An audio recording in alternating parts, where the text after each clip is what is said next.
Now, there are two qualities that can increase your chances of success. Two very important qualities. Number one, patience. Number two, persistence. Let's talk about patience for a moment. Patience is what? Learning to handle the passing of time. Now, once you've had an appetite for success and you start going for it, now you've got to learn to handle the passing of time. Here's why. It takes time. It takes time to build a corporate work of art.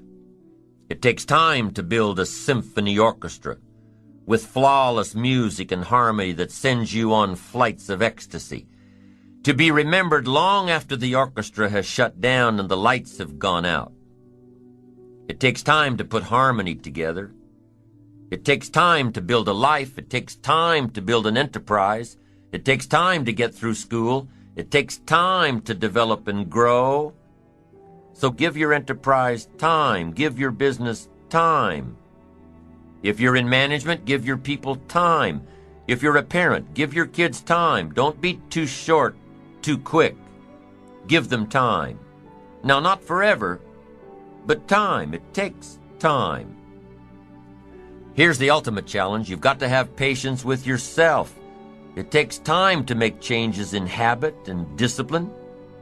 It takes time to correct old errors in judgment and to finally give up old blame and pick up new responsibility. I'm telling you, it took me some time. I used to blame the government and blame taxes and blame the company and blame the marketplace. It took me a long time to give that up. That was a pretty comfortable list to explain my empty bank account, pennies in my pocket, nothing in the bank, not doing well, embarrassed by my situation. It took time to give that up and only blame myself. That took a while. So have patience with yourself, number one. And number two, while you're dealing with the passing of time, number two is to keep doing it. Be persistent. Be tenacious. Keep doing it until. As long as you are patient and persistent, it's hard to elude success. As long as you maintain patience and persistence, tenacity, there's only one person, just one person, that will draw the line between success and failure. One person, and that person is you. So be patient. Be persistent. You need both patience and persistence together, and here's why. Lack of patience is probably the worst enemy of ambition.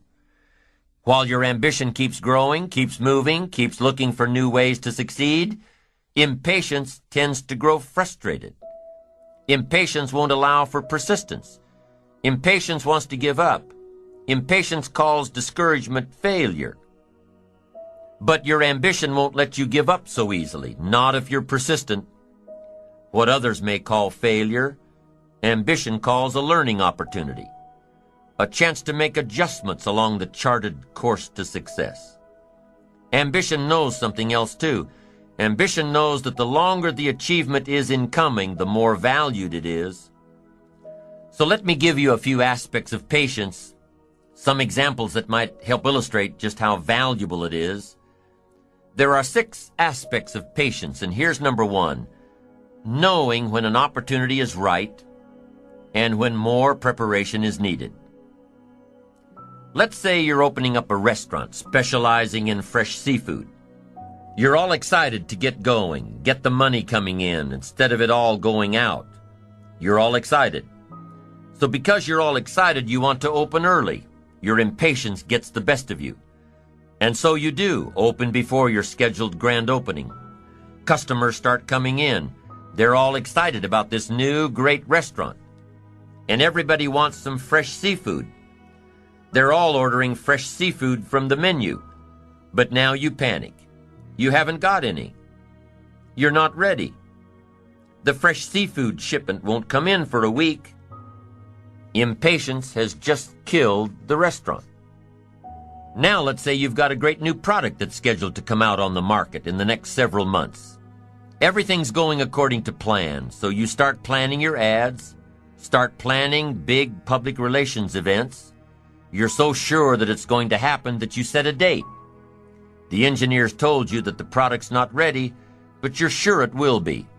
You start planning everything, invite lots of people, influential people, buyers of your product. You're so excited that you went ahead without the product actually being done. Come the week of the grand unveiling, the engineers come to you and say it still doesn't work. Your impatience just lost you credibility in the marketplace. That's number one. Be patient in knowing the difference between when the opportunity is right and when more work needs to be done. Here's number two. Remain alert even if opportunity doesn't come right away. Make sure that your patience allows you to keep your eyes open and ready for opportunity. Keep looking. Be patient. Number three, keep preparing for opportunities even if there's a delay. Even if things aren't going just the way you think they should, keep your disappointments at bay and keep getting ready for opportunities. Be prepared. Always be prepared. Don't let impatience allow you to give up. Number four in patience. Take the little setbacks in stride. Take the little successes in stride. Don't let small disappointments discourage you. Don't let the little successes delude you. Avoid the emotional roller coaster that will always disrupt your plan. Number five, if you're waiting on the decisions of others, be patient. You cannot control the decision-making abilities of others. You cannot control their timing. If your project was to come up before the board in one meeting and time ran out, and they moved your project to the top of the agenda for the next meeting, be patient. Don't be frustrated about what you have no control over. And number six, take a vacation from your ambition. If you've been working day after day, week after week, month after month without a break, take a vacation from your ambition. The patient person, secure in their ambition, knows that the drive and ambition will still be there, even after some time off. As a matter of fact, with some time off, the ambition will have a stronger pull than ever when you come back to it. Persistence is patience in action. Persistence is creative, always looking for new opportunities. Persistence is courageous. It doesn't give in to fear. Persistence is hopeful. It doesn't let discouragement through the door. Persistence is positive. It keeps you on track with your plans and your goals. And the last thing that persistence is cheerful, not gloomy, cheerful. Persistence knows that gloom and depression and disappointments waste energy. Cheerfulness creates it. Patience and persistence are both required for success. Success is something you attract by the person you become. Success is not something you pursue. What you pursue usually eludes you like a butterfly, something you go after that you can't catch. Success is something you attract like a magnet by the person you become. To attract attractive people, you must be attractive. To attract powerful people, you must be powerful.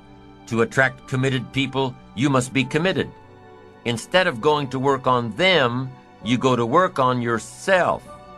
You work harder on yourself than you work on the job. And if you become, you can attract.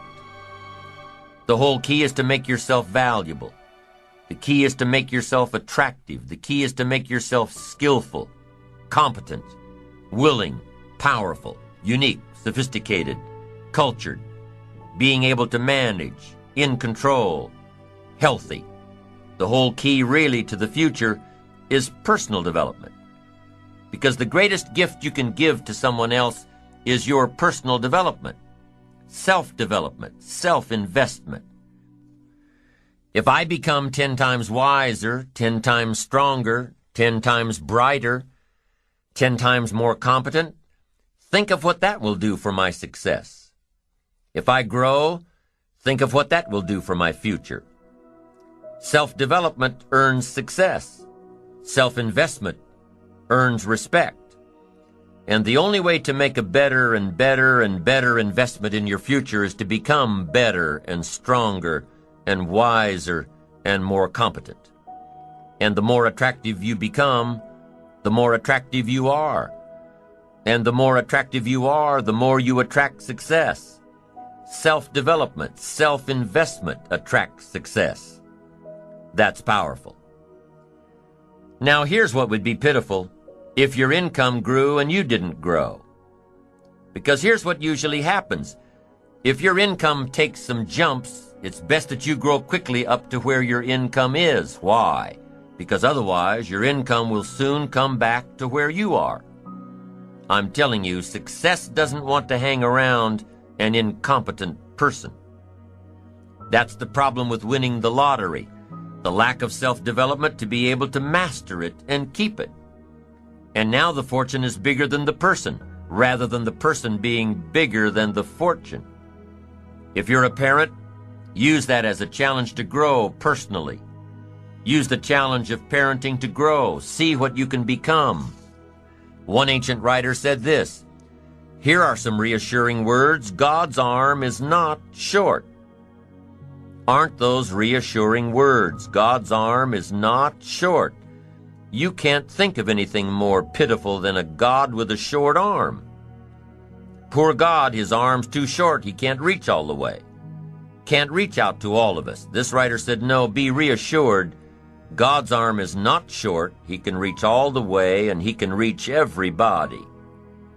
Shouldn't that be said of every father, of every mother? They can reach all of their children. They can reach all the way. They don't lack stories and illustrations. They don't lack wisdom and power.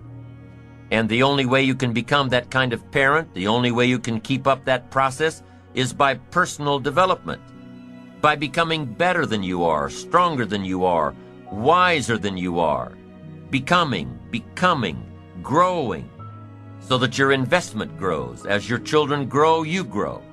Your power grows, your influence grows, your wisdom grows, your command of the language grows. You see, that's what's challenging, to be involved in a situation that makes you grow. If that situation is success, keep growing to be bigger than your fortune. If that situation is failure, keep growing until you're bigger than the problem. Keep growing, keep becoming, keep doing it until.